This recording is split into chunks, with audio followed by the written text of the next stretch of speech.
আসসালামু আলাইকুম everyone, welcome to my YouTube channel Laboni's moment. আজকে আপনাদের সাথে রাত দুপুরে নুডলস রান্না শেয়ার করব। আর সেজন্য আমি কিছু পরিমাণে আলু কুচি আর গাজর কুচিটা সিদ্ধ করে দিয়ে দিয়েছি। আর এখানে নুডলস রান্নার জন্য আমি নুডলসটা ইউজ করেছি।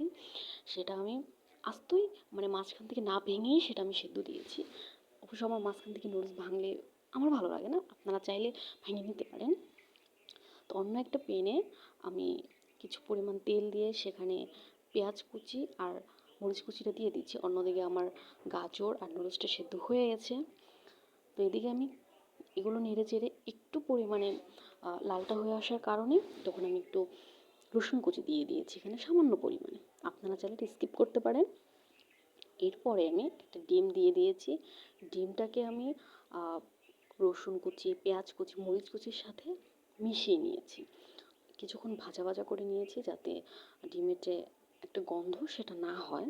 বিশেষ করে আমার মনে হয় যে ডিমের একটা ভাজাটা কম হলে একটা গন্ধ থাকে। তো এই কারণে আমি একটু ভাজা ভাজা করে নিয়েছি। এরপরে আমি এখানে টমেটো সস দিয়ে দিয়েছি, যেটার ফুটেজটা নিতে ভুলে গেছি। এরপরে আমি সেদ্ধ করে রাখা গাজর, আলু দিয়ে দিয়েছি। দিয়ে ভালো করে সেটা নাড়াচাড়া করে নিচ্ছি, মিক্স করে নিচ্ছি।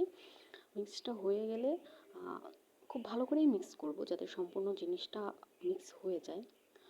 তো এখানে মিক্স করে নিচ্ছি, দেখতেই পাচ্ছেন আপনারা। আচ্ছা, কে কে আছেন আমার মতো রাতে এরকম হুটহাট জিনিস খেতে ইচ্ছে করে? এরপর আমি এখানে সামান্য পরিমাণে বাসাতে ছিল ক্যাপসিকাম, সেটা দিয়ে দিয়েছি। তো ক্যাপসিকামটা যেহেতু সেদ্ধ করা ছিল না, তো আমাকে একটু পানির প্রয়োজন। তো আমি সামান্য পরিমাণে পানি দিয়ে দিয়েছি। পানি দিয়ে সব মিক্স করে নিচ্ছি। আচ্ছা, আপনারা চাইলে কিন্তু কমেন্ট করে জানাতে পারেন কে কে আছেন যে আমার মতো হুটহাট রাতে কোনো কিছু খেতে ইচ্ছে করে, ভেবে পান না কী খাবেন। তো এর ফাঁকে আমার হুট করে মনে পড়ে গেছে যে আমি এর ভেতরে লবণ দিইনি। তো এই পোটটার ভেতরে লবণ দেওয়ার কথা আমার একদমই মাথায় ছিল না। তো আমার মনে পড়ার সাথে সাথে আমি লবণটা দিয়ে দিয়েছি পরিমাণ মতো। আমার নুডলসটা আস্ত রাখার কারণে আমার যে সমস্যাটা হচ্ছিল, আমার নামাতে বা নুডলসটা মিক্স করতে সমস্যা হচ্ছে, আপনারা দেখতেই পাবেন। খুব কষ্টে আমি নুডলসটা মিক্স করেছি। তো আলহামদুলিল্লাহ আমি পেরেছি সেটা মিক্স করতে। বাই দ্য ওয়ে, আপনারা কিন্তু এইভাবে রাত দুপুরে নুডলসটা রান্না করে খেতে পারেন। আশা করি ভালো লাগবে। এইভাবে রান্না করে খেলে আশা করি ভালো লাগবে। আর যারা যারা আমার এই ছোট্ট ব্লগটি দেখবেন, আশা করি সবাই আমার সাথে থাকবেন। আমার পেজটিকে সাবস্ক্রাইব করবেন, লাইক, শেয়ার, কমেন্ট করবেন।